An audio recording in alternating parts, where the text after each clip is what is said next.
CS, the unbearable lightness of the self is your obsession, beginning with your earliest writings. I'm thinking of Laughable Loves, for example, the story, quote, Edward and God, end of quote. After his first night of love with the young Alice, Edward is overcome by a strange malaise, one that is decisive for him. He looks at his girl and thinks, quote, that her convictions were in fact only something extraneous to her fate, and her fate only something extraneous to her body.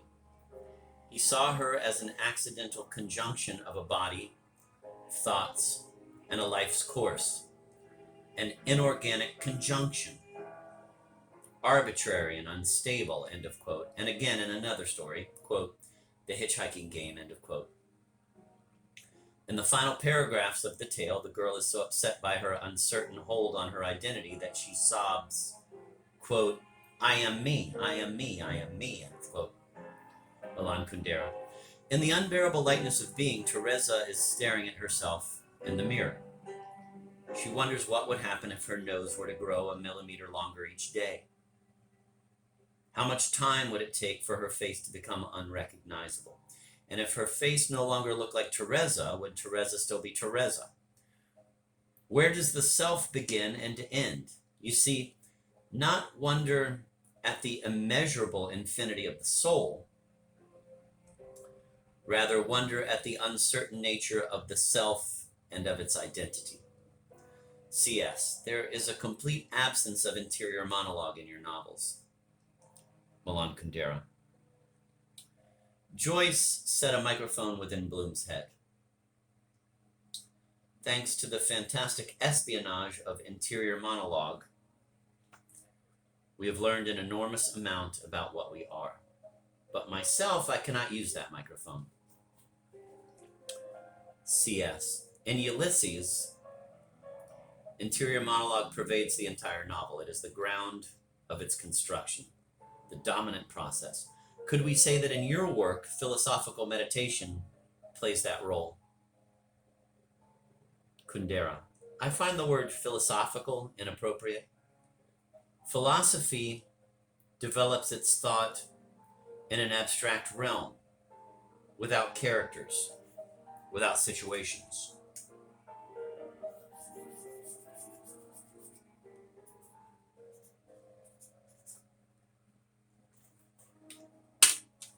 CS. You begin the unbearable lightness of being by reflecting on Nietzsche's eternal return.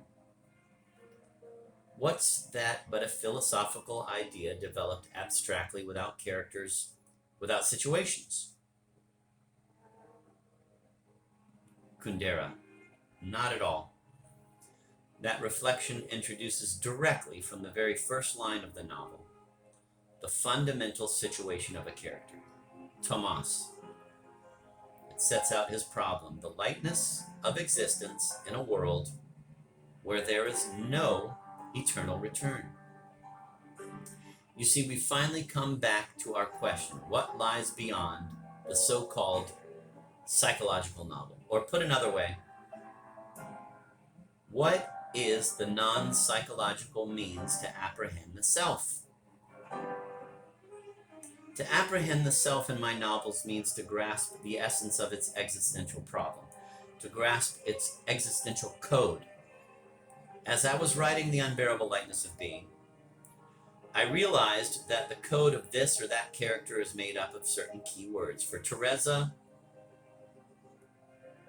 body, soul, vertigo, weakness, idol, paradise. For Tomas,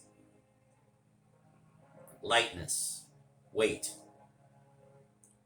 In the part called Words Misunderstood, I examined the existential codes of Franz and Sabina by analyzing a number of words: woman, fidelity, betrayal, music, darkness, light, parades, beauty, country, cemetery, strength. Each of these words has a different meaning in the other person's existential code.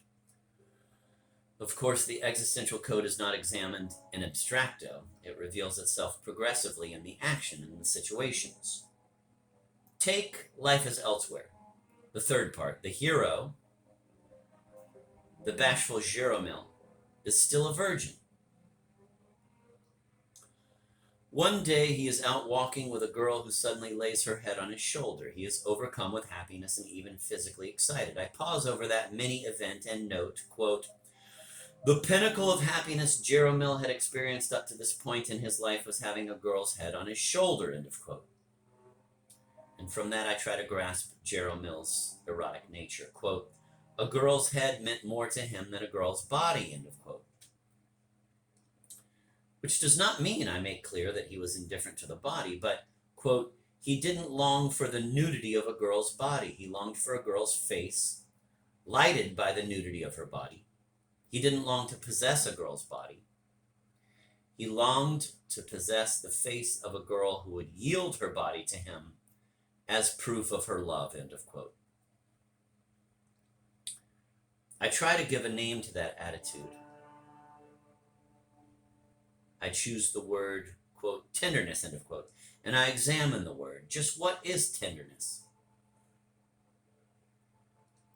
I arrive at successive answers. Quote, tenderness comes into being at the moment when life propels a man to the threshold of adulthood. He anxiously realizes all the advantages of childhood which he had not appreciated as a child, end of quote. And then, quote, tenderness is the fear instilled by adulthood, end of quote. And then a further definition. Tenderness is the creation of, quote, a tiny artificial space in which it is mutually agreed that we would treat others as children. End of quote. You see, I don't show you what happens inside Jeromil's head. Rather, I show what happens inside my own. I observe my Jeromil for a long while, and I try, step by step, to get to the heart of his attitude in order to understand it, name it, grasp it.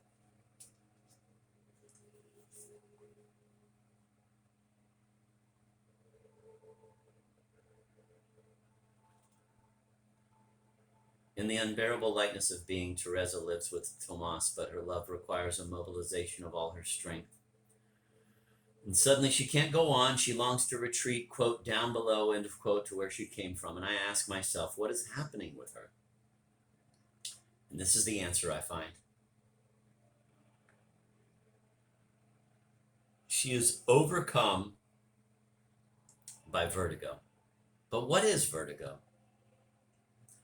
I look for a definition and I say, quote, a heady, insuperable longing to fall, end of quote. But immediately I correct myself. I sharpen the definition. Vertigo is, quote, the intoxication of the weak. Aware of his weakness, a man decides to give in rather than stand up to it. He is drunk with weakness, wishes to grow even weaker, wishes to fall down in the middle of the main square in front of everybody, wishes to be down, lower than down, end of quote. Vertigo is one of the keys to understanding Teresa. It's not the key to understanding you or me. And yet both of us know that sort of vertigo, at least, as a possibility for us, one of the possibilities of existence. I had to invent Teresa and, quote, experimental self, end of quote, to understand that possibility, to understand vertigo. Hey Google, play Mozart's Symphony in G. All right, playing Mozart Symphony number 40 in G minor KV 550 Leonard Bernstein on YouTube Music.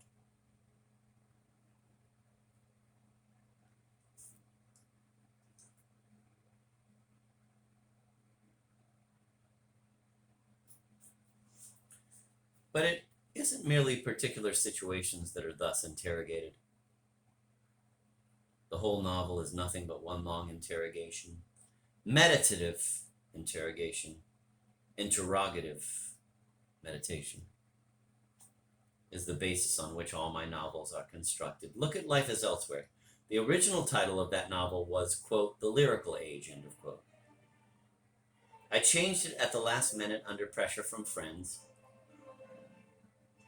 who found it insipid and distasteful. I was foolish to give in to them. Indeed, I think it's a very good thing to name a novel for its main category, the joke, the book of laughter and forgetting, the unbearable lightness of being, even laughable loves. That title should not be taken in the sense of, quote, amusing love stories, end of quote.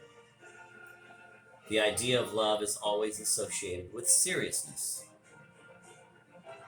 But the category laughable love is love stripped of seriousness, a critical notion for modern man.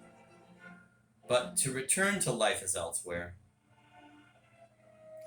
that novel rests on certain questions. What is the lyrical attitude?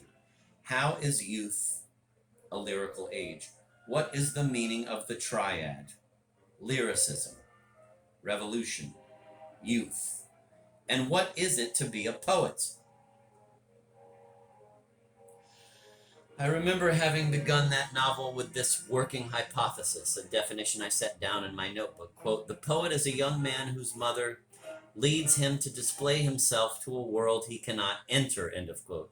You see, that definition is neither sociological, nor aesthetic, nor psychological.